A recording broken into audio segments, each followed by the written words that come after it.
Hello, children. Today, I cooked together with my grandmother, and she taught me about proper fractions, improper fractions, and mixed fractions. Can you tell them apart? Let's learn together. One sunny morning, Mia excitedly rushed to her grandmother's bakery, the magic oven. As she stepped inside, she noticed a special recipe book on the counter. Today, you'll help me bake magical pies. But first, we need to understand fractions. The recipe says to use 3/4 cup of sugar. That means we take a whole cup and divide it into 4 equal parts. Taking 3 of those parts would give you 3/4 cup of sugar. It's a proper fraction. Exactly. A proper fraction is when the top number, numerator, is smaller than the bottom number, denominator.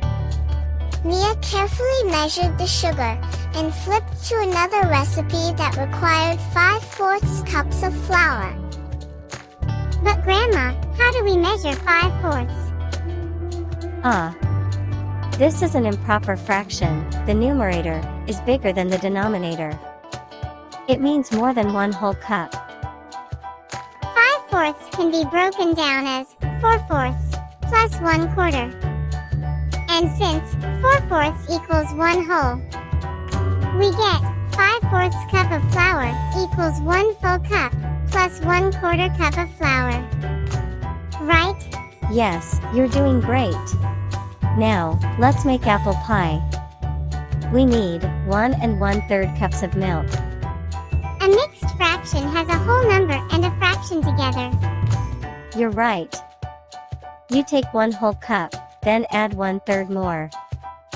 After mixing all the ingredients and baking, the pies were ready. They looked delicious.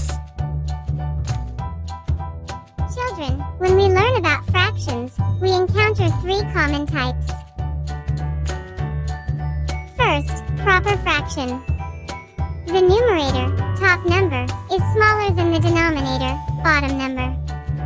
Example, 3/4, 5/8. It typically represents a quantity less than 1 whole, such as 3/4 cup of sugar, in a recipe. Second, improper fraction. The numerator is greater than or equal to the denominator. Example, 5/4, 7/3. It represents an amount greater than 1 whole, such as 5/4 cups of flour, which equals 1 full cup plus 1/4 cup. Third, mixed fraction. It contains both a whole number and a fraction. Example, 1 1/3, 2 1/2. It provides a more intuitive way to express values greater than 1 whole, such as 1 1/3 cups of milk, meaning 1 full cup plus 1/3 cup. Children, these fractions are commonly used in everyday life, such as in cooking, measuring lengths, or dividing items. We should grasp the concept of fractions well. Let's do some more practice next time. Goodbye.